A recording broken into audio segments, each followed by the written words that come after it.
we realized that the margins were contracting, potentially could crash over a period of time. So we had two options. Also the primary business of Centrum back then. You sold it to Ebix. So I've had a long banking career. I started with Bank of America, then moved to UBS, and finally with Standard Chartered for a long stint. And at some point, the entrepreneurial bug came to bite. Break down your business in the simplest terms possible. So we have an advisory business. That is our traditional business. Then we have a second pillar, which is the distribution business. And finally, we have the lending business. Which we now do through two vehicles. One is Unity Bank and the other is the housing finance company. The whole challenge really is on how you assess the customer when you acquire the customer, how you risk monitor while the customer is alive with you. The clients are still hugely underserved or unserved. I would like you to touch upon the PMC fiasco, whatever happened, how did you come to the rescue, everything. We always had the aspiration to one day be a bank. Fortunately, to rescue several employees go down well as a legacy for us. Many big financial houses would have tried to fight for this PMC's license. Why did RBI choose specifically Centrum Capital?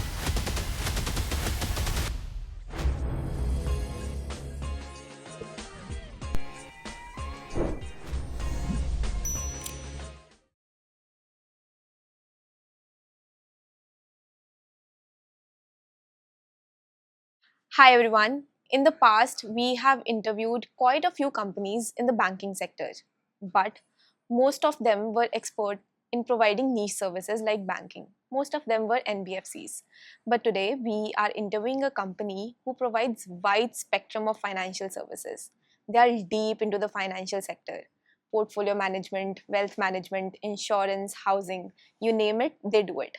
We have with us Jaspal Bindra to discuss everything about the Centrum Capital Group and the company, and how does he see that Centrum leverages the credit boom that we are witnessing in India today. Thank you for joining us today, sir. Pleasure. Sir, I would like to start the conversation with your educational background and work experience first. You are from Kolkata and you're a police officer's son.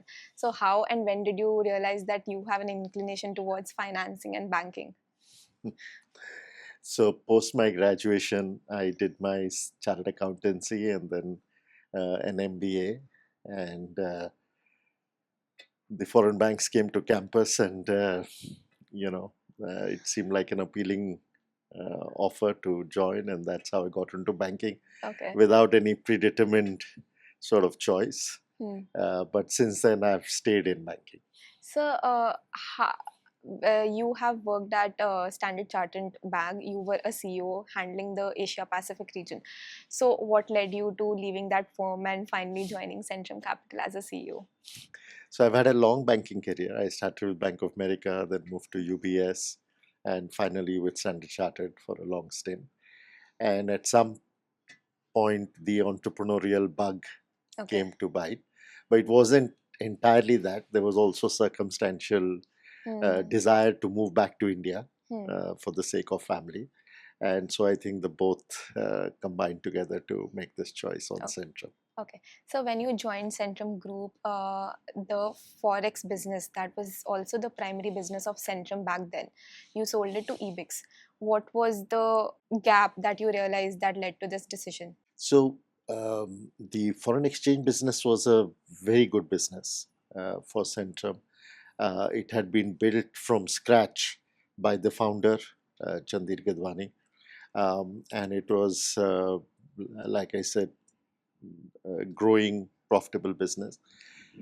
But we realized at the time I came in, we realized that the margins were contracting and potentially could crash over a period of time.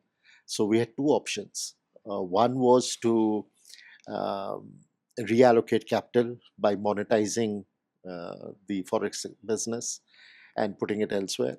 The second was to put more resources into the forex business and scale it up massively, so that even with the contracting margins, the scale made up for that. We chose to do the former, to monetize and reallocate, because we also felt that growing the lending business had more room for potential in terms of scaling up. And so we took that first option. So capital reallocation was a pure strategic decision It that you took. was, it Okay. was. And So we were also happy that there was somebody of the size and scale of Ebix okay. who was looking for that business because, um, it was very fair to our employees Okay. to go into a company which had mega growth plans and it has borne out. They've done very well there. So Okay. we are happy on that front as well. So, upon doing my research, I was inundated with the type of services that you provide from portfolio management, wealth management. If you could break down your business in the simplest terms possible, that could help investors visualize your business. Stop. Before you invest another rupee, ask yourself one simple question. When was the last time you heard the real story behind your investments? We are Green Portfolio, an asset management company managing around 1000 plus crores. We are a team of 40 plus professionals, including CAs and CFAs. Aside from tracking companies, we are inside the room with the management and on factory visits asking very tough questions. With Green Sharks, what we bring you is the direct conversation with the management of listed companies. We are building not just another channel, but a community where we are giving you a chance to ask your questions indirectly to the management of listed companies. You can join the community with the link given in the description below. We are your research team, getting you in the room of the companies you want to invest in. So, welcome to Green Sharks, an investor's edge in stock research. So it's quite simple. We are in three different businesses. So we have an advisory business. That's the business Centrum has had since inception, and that has investment banking, that has retail broking, it has institutional broking and research. So that is one sort of thing. There's debt syndication there as well. That is our traditional business. Then we have a second pillar, which is the distribution business, where we have wealth management as one key, and we also have asset management as the other one. So that together with insurance. So those would make up the distribution element. And finally, we have the lending business, Okay. which we now do through two vehicles. One is Unity Bank, and the other is the housing finance company. So, which segments are you most focused on? So all three, because they serve a different purpose. Okay. So if you're a conglomerate in financial services, there's a lot of cross-sell opportunity, and it is so it's not like one is doing better than the other. So like I said, the bank has probably higher top line, higher bottom line impact, but the wealth has better valuation multiples. Uh, but the uh, traditional business gives us a presence in the market. Okay. It gives us a reach. So I think each feeds off other, and they all sort of provide complementary services. Okay. So, firstly, I would like to touch upon your housing finance business. You are focused more on tier 2, tier 3 companies, salaried employees. What is the difference that you have seen from tier 1 companies, be tier 1 cities, be it demographics, be it loan repayment, or be it in general their credit score? What is the difference that you have seen? So yes, we are more active in the tier 2, tier 3 cities. However, our client segment borrowers are split 50-50 between salaried and self-employed. Okay. So that is one difference. In terms of the difference between tier 1 and tier 3 cities, the main difference you see when you move from urban to semi-urban to rural, the ticket size comes down. That's one obvious change. But in terms of loan servicing behavior, actually it doesn't get any worse. Okay. If at all, I could say it gets better. Okay. The smaller ticket behavior is actually better than sometimes the big ticket behavior. Having said that, in housing finance particularly, because it's a secured and the end use is your place of residing, etc., if it's for the end use borrowing, normally the NPAs are very low. Okay. And today the foreclosure laws in India are very strong.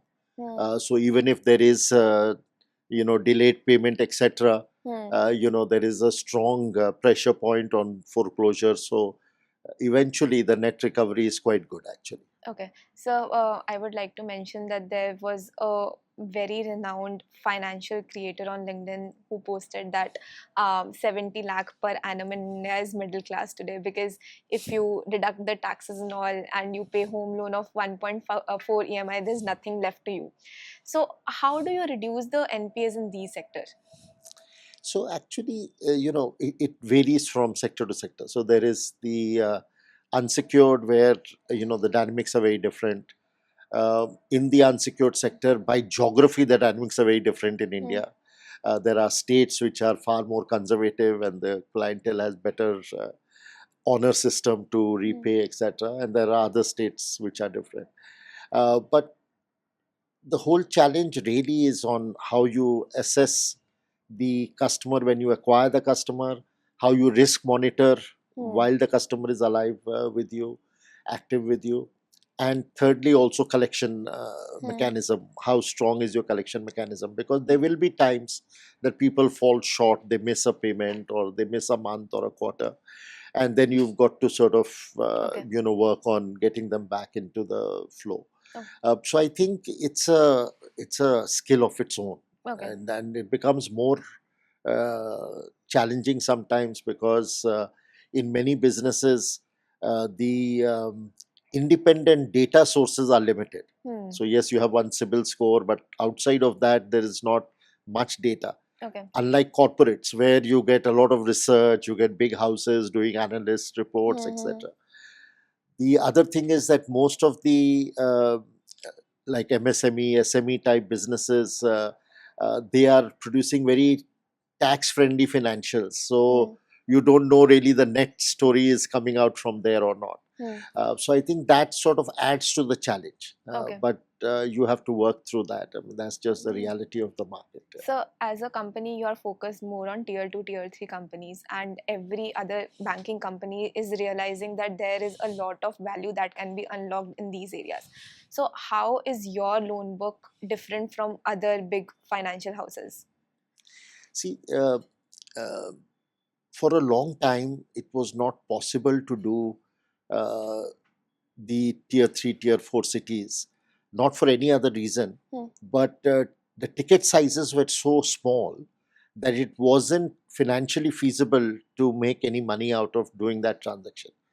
With technology, that has changed. Yeah. Everything has changed. So now you can do uh, 1000 rupees transaction and make it profitable, which Yeah. was not possible at any point in time earlier.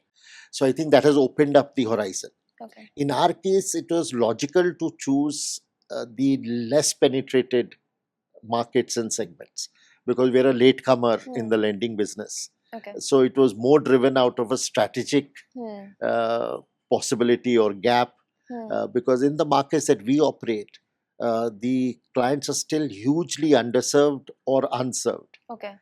So the market is huge. Okay. But of course, the risk of doing the assessment and onboarding customers is that much tougher Hmm. because there's little to go by. Yeah. Uh, but yeah, that's so it's been driven by that reason. Yeah. So as I told in my introduction that we have interviewed a lot of NBFC companies too. And do you think these NBFC companies are also trying to capture the piece of pie by tapping into tier 3, tier 2 companies? And what do people in tier 2, tier 3 companies generally prefer? Banks like you or NBFCs, even though loan rates are much higher with Yeah. NBFCs? No, so I think, like I said, the demand is so high and the supply side is limited. Hmm. So there is room for everyone to grow. Hmm. The challenge is all about execution. Yeah. Can you make it happen? Can you offer services and operate in those segments profitably? Hmm. That is the real. So making profit is actually a difficult skill there. It's not so much finding the customer. The customer is available and there's a lot of it available. It's really trying to have products which are more meaningful and relevant there, and then to first find the right customer, but then also to price it right, and then to have the right collection mechanism. So I think it's a set of things that you have to do, which is slightly different from doing it in the urban markets. Okay. So you talked about lending to SMEs and MSME companies, right? There's a new wave of entrepreneurship that we are seeing altogether. So how do you screen these companies? Because many companies have gone bust in last 2, 3 years despite coming for an IPO. Yeah, so that's been always the case. There is, you get hits and you get misses, and you'll have to deal with that. There's a lot to be done in terms of how you structure. Hmm. Most times the real challenge is to find what the need is for. Okay. Because many times from a borrower's point of view, it is just nice to have more, Hmm. and then we'll do something with it. Yeah. And in some cases it is that there is a very compelling case, but they are limited for money, Hmm. and that is probably a better situation from a lender's point of view. But then you also have to see, what does it do to the company once you give the loan? Hmm. Does it really give them the extra cash flow or the extra return or the extra valuation to be able to pay you back? Okay. So I think it's a combination of trying to get that assessment right. Hmm. And it's the oldest business in the world, and people have done Hmm. this for a long time. But you get cycles, Okay. so you have to be also prepared for that. Hmm. That not everything will run smoothly forever. Yeah. You will have at periodic intervals Yeah. some accidents which you have to deal with. Okay. So I think it's really being more commonsensical Okay. than being too skewed or too smart, Okay. because eventually the markets will do what they, I mean, Yeah. this people say the same thing about the equity Yeah. markets. Yeah, Yeah. you can't beat the market. Yeah. So I think it's the same in the credit. Yes. So if I talk about data, in 2025, 75 SME companies have made their debut on the exchanges, and out of those 75 companies, 41 have been listed on the pricing below the price they wanted to list on. They have ended up in red. So, do you think these entrepreneurs are rushing towards just getting the tag of being listed in the market? So whenever the equity markets are buoyant, there is going to be a rush towards listing. Hmm. you know one parameter you pointed out, it's about value. Yeah. So yes, sometimes the investment banks also encourage you and mislead you, and sometimes there's greed on the part of the lister, and Mhm. they want to list at the best price possible, etc. But that's just one element. The real thing is that when somebody lists, two three things happen. Okay. One is that their leverage comes down. Hmm. So if they had X equity and they had X borrowing, now the percentage of equity goes up, so their debt comes down. When that happens, the banking industry gets healthier Yeah. because their debts get repaid. Hmm. Yeah. So I think that is good.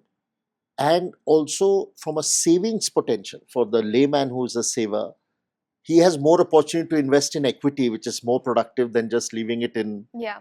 gold or real estate or whatever that he has. So I think net there is a Win-win for there's a them. positive thing Hmm. for the. So if you look at it from a pure macro point, it's actually positive. It's, I mean, yes, there is one element that they listed at 100 and they got, they're now quoting at 80. Yeah.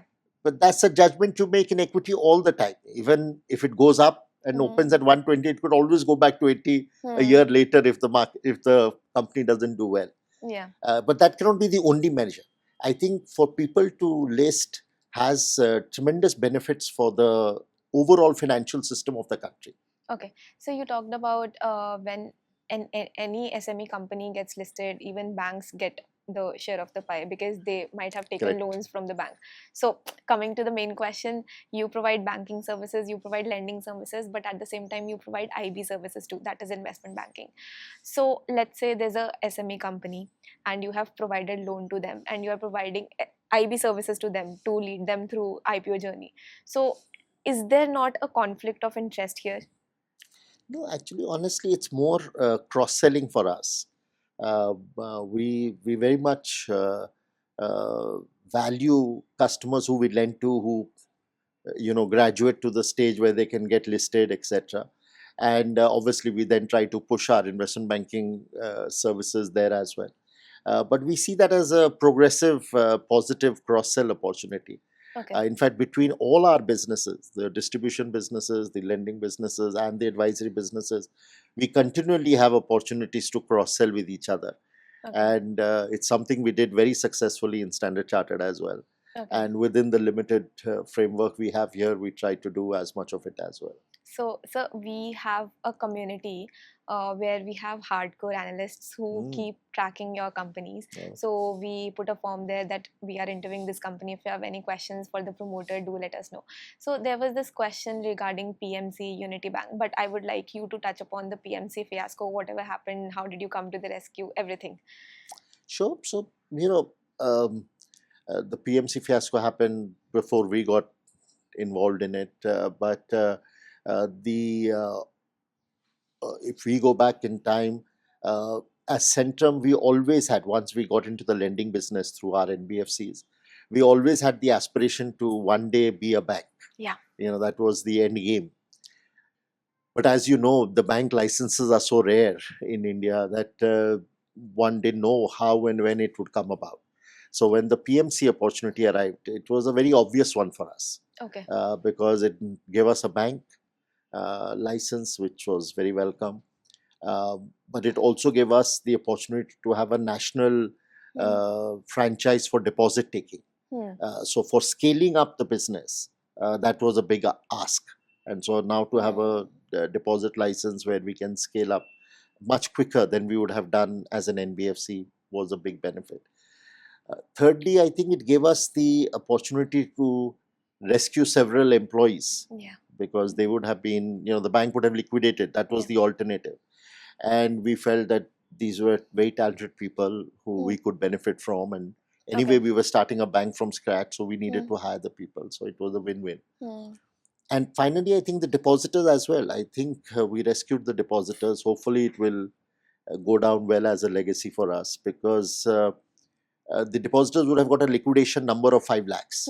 And everybody who had 5 or less was fine.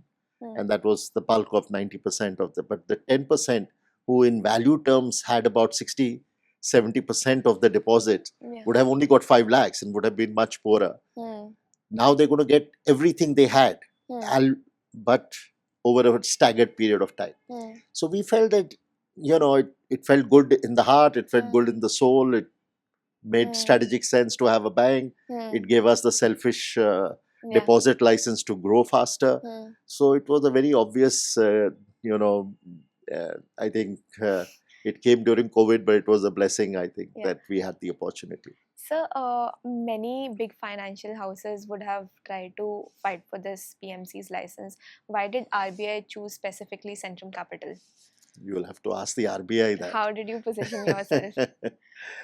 No, I think so. At minimum, we met, or Centrum Group met the fit and proper requirement of RBI. That's the biggest test you have to pass before they understand any plans or. And I think then when post that, when we presented our plans in terms of how we wanted to deal with the employees, how we want to deal with the depositors, I think all of that worked well for them. And for them, for the RBI, to be honest, their main concern was how the depositors are protected. And I think we presented being able to keep them whole was, I think, a big positive in our suggestion or our bid, and I think that helped. So, Unity Small Finance Bank also comes under the umbrella of Centrum Capital Limited. You are doing all your lending services via that bank, right? Yes. So, if let's say Unity Small Finance Bank plans to list in 2-3 years, you'll have to dilute your stake as per the regulations. Would it not compromise the financial statements of Centrum Capital Limited, considering that it comprises a lot of revenue part? Yeah. So we have a mandatory listing requirement, which will, I think, be due in 3 years or so. And at that point, we will have to reduce. So we are 2 partners now in the bank. The Bharat Pay will have to reduce from 49 to 10%. That is the ask of the RBI. They were given at one time a one-off approval to own 49, but they have to take it down to 10. So post-listing, I think that is what will happen. And in our case, we have to bring it down from 51 to 40, which is what we are prepared for. So I think that is, so we'll be 20% lower owner of the bank, but we are 40 is anyway, because more capital is going to come, we're going to get diluted anyway in the IPO process. So I don't think it is, so I think Bharat Pay is prepared that they are anyway required by law to come down to Okay. 10%. Hmm. And in our case, we are very prepared for 40. Hmm. And that we can keep that for the next 15 years, Hmm. at which stage we have to then go down to 26. So, as you know, banks are big capital guzzlers. So, over time, we will dilute to that level anyway. So when can we see the IPO coming in? Do you have any timeline in your mind? I think we have a maximum of 3 or 4 years. Okay. So, it all depends on when we think the markets are right and when we think we are ready. We would like to have as much time as we can before we do it, but on the other hand, we also don't want to leave it till the end, and because the market conditions are never predictable. So I think in the 3 year plus or minus is probably when we will come with the IPO. So could you share some numbers related to Unity Small Finance Bank, the growth Well, we that go we're public with witnessing? the numbers. We just declared our March numbers publicly, but it's a very profitable bank. It was profitable from day one. We closed March 25 with a 482 crore Okay. profit after tax. So it's growing very fast. Top line is growing in high double digits, 50+% every year. But that's the benefit of a low base. Yeah. But the thing that we are very happy about is that our deposits have grown very well. Okay. So we now have 12,000 crores of deposits. We have 11,000 crores of loans in first 2 full years of operation. And we can see that this business is likely to grow. So it's We have gonna a lot of keep capital. contributing to Centrum Capital's numbers for a very long time. 100%. Okay. 100%. And, it's very rich in terms of capital. We overcapitalized when we started. And so today also we have 2 times more than the regulatory capital required. Yeah. So it's a good place. So are we looking to get a universal bank license for Unity Small Finance? Yes, we would be very keen to get that, but that can be done only post listing. So it's at minimum 3 years away. Okay. We can do it soon after we list. Okay. So we are talking about your banking business. We know inflation has come down. RBI is constantly cutting rates. People are applying for loans every opportunity they can get. So is it not squeezing the banking margins? Yes, so I think there is to and fro. I think the rate reduction clearly brings down your lending pricing, but also brings down your deposit cost. Yeah. So I think it has a countervailing effect. Okay. But it also, there are just so many more niche segments now that are available for bank financing that were typically not fortes of the bank in the past. Okay. So now there is the whole startup environment, which is a new thing that is happening. The appetite in terms of the unsecured business has grown significantly. We can see that people have an aspiration for a lifestyle, for richer experiences, etc., which was not there earlier. So I think net there is a lot of opportunity. So I think in a market like India, that is not the problem, the opportunity. Yes, the margin you play around with, but I think it works for a bank. It works on both sides because you also save on deposits and you sort of get a little less on the lending side. So since we are talking about Indian markets, if I were to tell you some stats that household debt is at an all-time high, we are sitting at rupees 122 trillion, which is higher than COVID peak when people did not have money, but at the same time saving rate is all-time low. So do you see a bubble forming up, or do you see this as the confidence of Indian consumer growing, because you have been in the markets in this industry for decades now? So it's 100% definitely a sign of growing consumer confidence. So it's in many steps. So the first step is that people are far more confident about their earning capacity. Yeah. They know what they're earning today, they're probably likely to continue to earn that, and that also for a very long time. I think that's one big factor. The other factor is that now everybody wants an aspirational lifestyle. Yeah. I know my parents bought their first car when they had the full down payment for the full car. Yes. Now people buy it at 5-10% of the price of the car. So I think that aspiration is real, and it's great because people should live a better lifestyle, should have richer experiences, which is available today. And really, the benefit of that is that you're getting also a consumerism boom, which is also helping the industry. Yeah. So actually, it's not a bad thing. Hmm. Yes, there is personal debt that is going up, but we are well below the averages of the developed countries and the larger countries outside of India. But yes, there is pain for the lenders, which comes with the Hmm. sudden spike in personal borrowing. But as long as it is being spent, which then benefits the industry, creates a consumer boom. Hmm. And if you are living in the country which is having the fastest economic growth in the world, Hmm. there is reason for people to have higher confidence in Yeah. themselves and in the industry. So But sir, aren't there two sides to it? I'll give you an example. 70% of the iPhones that are brought are on EMI. Do you see this NPA number? Everyone is taking loan. People like me who are earning like bare minimum are taking loans for iPhones, right? So do you see the NPA growing, especially in my generation, young So generation? see, NPA is a function of individual resources as well. Yeah, so it's difficult to sort of aggregate it all together. So your parents are very rich. It doesn't really matter whether your income is sufficient to support the EMI or Yeah. not. There's a backup that will come and sort for it. Uh, but if you look at it more from a macro point of view, somebody having a phone becomes so much more productive Hmm. than he or she was without the phone. Yeah. Yes, it adds to a debt burden, but it also adds to productivity. So I think one has to look at the pluses and minuses. Hmm. And as lifestyle upgradations continue to happen Hmm. in India, like for instance, you see a big craze for concerts now in India. Yeah. This wasn't there. First of all, there weren't as many concerts, and Yes. there weren't Yes. as many houseful concerts.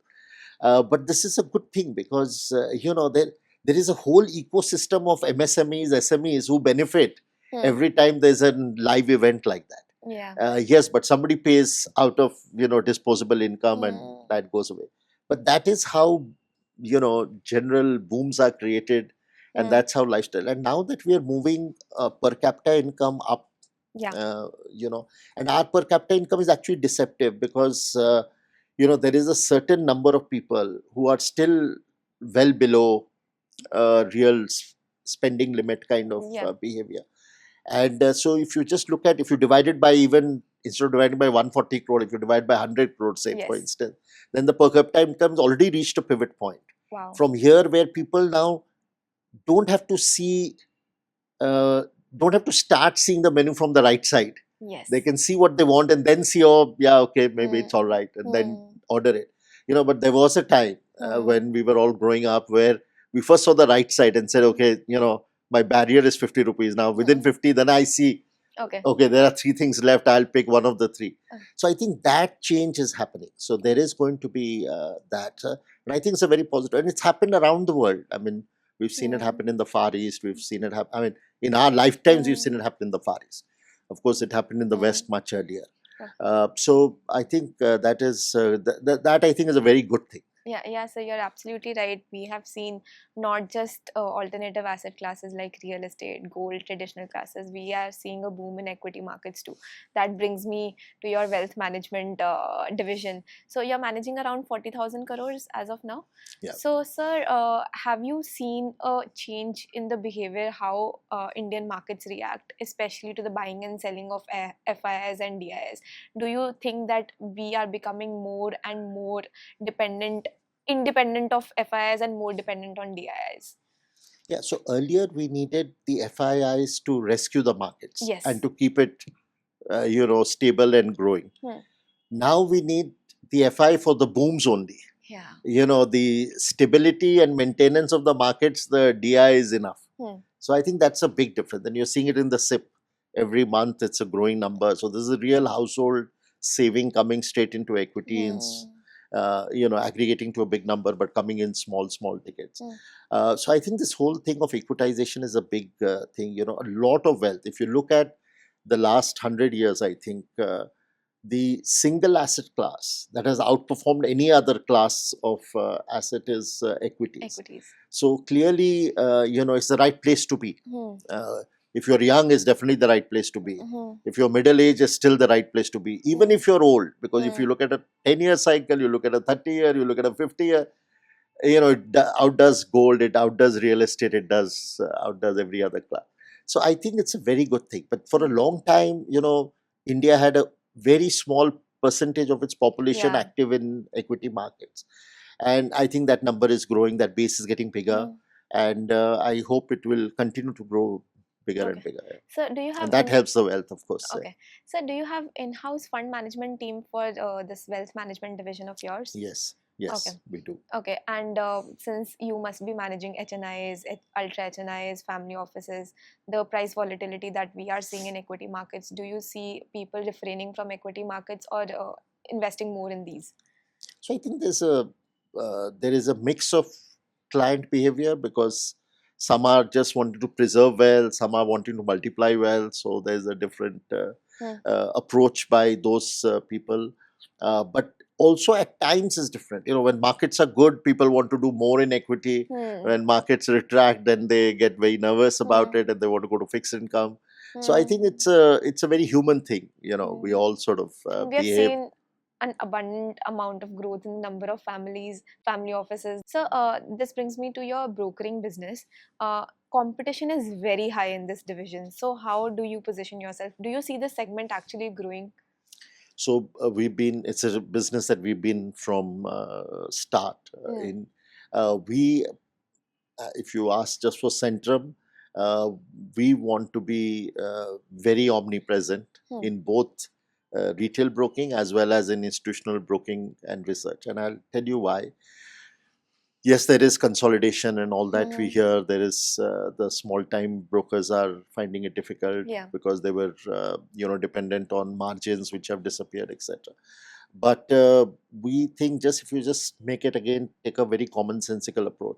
The equity markets are growing. Yeah. The number of people transacting and the number of transactions are growing. Yes.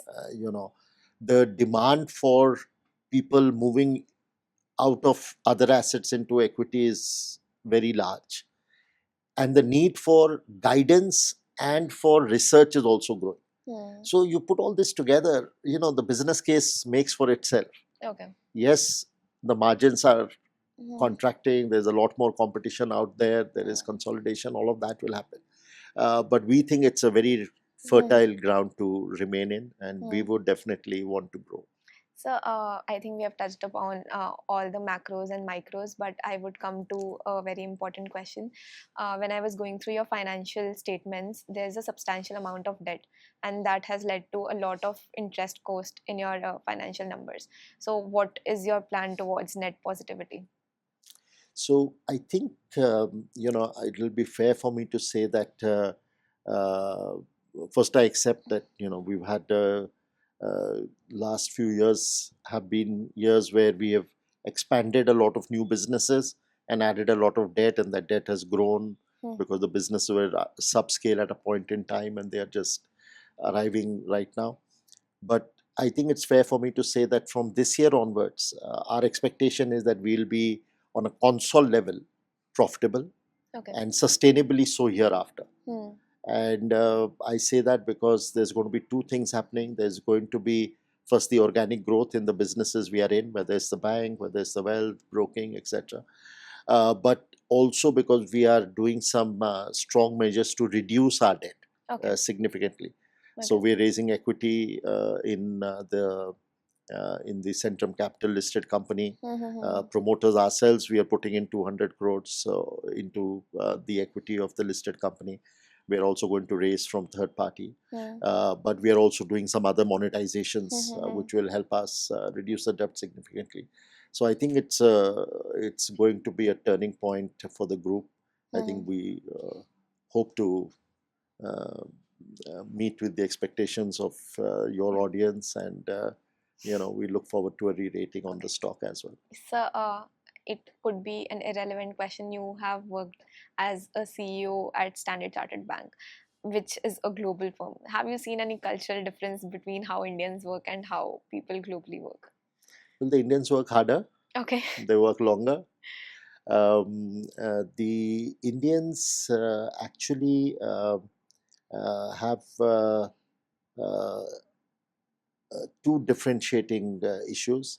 Uh, they are far more conscious as personalities, You could have a non-Indian claim and show a confidence which is well above his or her depth. Yeah. Whereas Indians are far more conscious. If they don't know something, they are not going to pretend about it too much. The women are more honest, even among the Indians, than the Yeah. men are. But I think the other issue is that the big gap, I mean, the Indian talent is now proven, yeah. Around the world, we are proven, etc.